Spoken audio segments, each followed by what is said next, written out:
Assalamualaikum warahmatullahi wabarakatuh. Alhamdulillahilladzi amarna an anzura anfusana ma qaddamat lighad.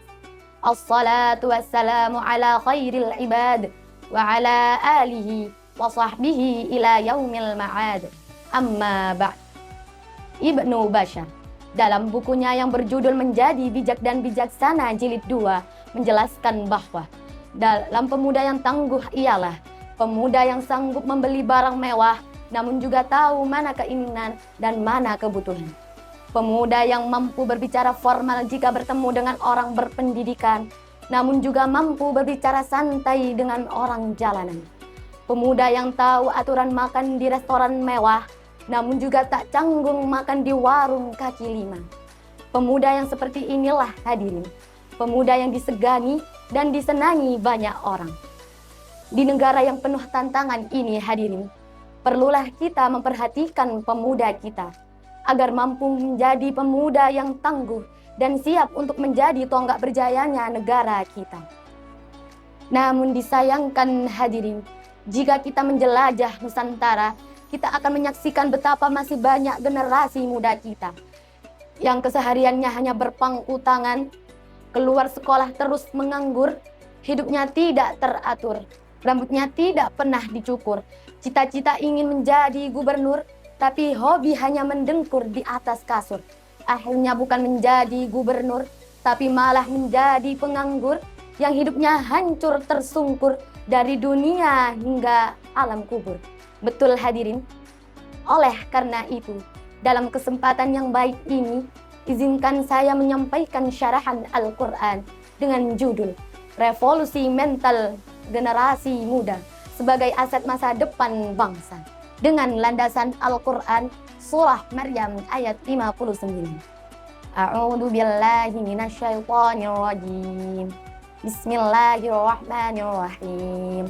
Fakhalafa min ba'dihim khalfun adha'us salata wattaba'us syahawati fasawfa ta'lamuna ghayyan. Shadaqallahul azim. Hadirin sebangsa dan setanah air yang berbahagia, Syekh Muhammad Nawawi Al-Jawi dalam kitab tafsirnya Al-Munir halaman 10 juz 2 menjelaskan bahwa maksud dari fakhalafa min ba'dihim khalfun ay hadasa min ba'di nabiyina jama'atun su'un. Terdapat golongan-golongan yang buruk setelah masa para nabi. Kemudian secara lughat dijelaskan bahwa khalfun dengan harakat sukun pada lamnya maka artinya adalah keturunan yang lemah. Namun jika menggunakan halafun dengan harakat fathah pada lamnya maka artinya adalah keturunan yang baik. Syekh Ahmad Mustafa Al-Marughi dalam kitab tafsirnya Al-Marughi menjelaskan bahwa maksud dari wattaba'us syahawat ialah orang-orang yang meninggalkan sholat yang telah diwajibkan dan lebih-lebih meremehkan sholat daripada taat kepada Allah. Inilah hadirin, baru sebagian potret bulan dari suatu bangsa. Timbul pertanyaan hadirin, bagaimanakah keadaan generasi muda kita saat ini? Sebagai jawabannya, mari kita mengucap syukur Alhamdulillah, karena tak sedikit dari pemuda kita yang mampu membanggakan Indonesia di kancah mancanegara. Inilah hadirin yang menjadikan bukti bahwa Indonesia mampu bersaing dengan bangsa-bangsa di dunia. Namun disayangkan hadirin, kita tidak mungkin menutup mata bahwa saat ini masih banyak generasi muda kita yang lebih suka TikTokan dibandingkan membaca Al-Quran, lebih pandai bergoyang dibandingkan taat bersembayang, bahkan lebih bangga jika berpakaian rok mini, berpakaian you can see seperti artis-artis dibandingkan berpakaian syar'i dan islami. Pantas jika saat ini masih banyak anak perawan hamil 3 bulan tidak ketahuan, tak tahu kepada siapa meminta pertanggungjawaban karena tak tahu benih siapa yang bersemayam dalam kandungan. Melamun dalam kesendirian, datang rayuan dan bisikan setan hingga ia berlari ke jembatan, nyemplung ke dasar lautan dan tewas dalam keadaan mengenaskan. Oleh karena itu hadirin, saya ingin mengirim sebuah pesan. Wahai generasi muda Indonesia, mari kita bergaya diri dengan ilmu pengetahuan. kita isi dengan takwa dan keimanan, dan kita hiasi akhlak kita dengan indah laksana berlian.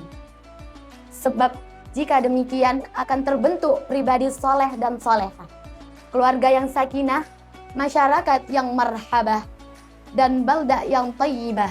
Insya Allah Indonesia berkah. Dari syarahan tadi hadirin, dapat saya ambil 3 kesimpulan. Yang pertama, mari kita sadari akan penting jauh revolusi mental generasi muda.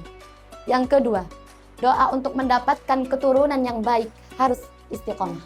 Dan yang ketiga, untuk mewujudkan generasi Indonesia yang mulia, membutuhkan dukungan dari seluruh komponen bangsa.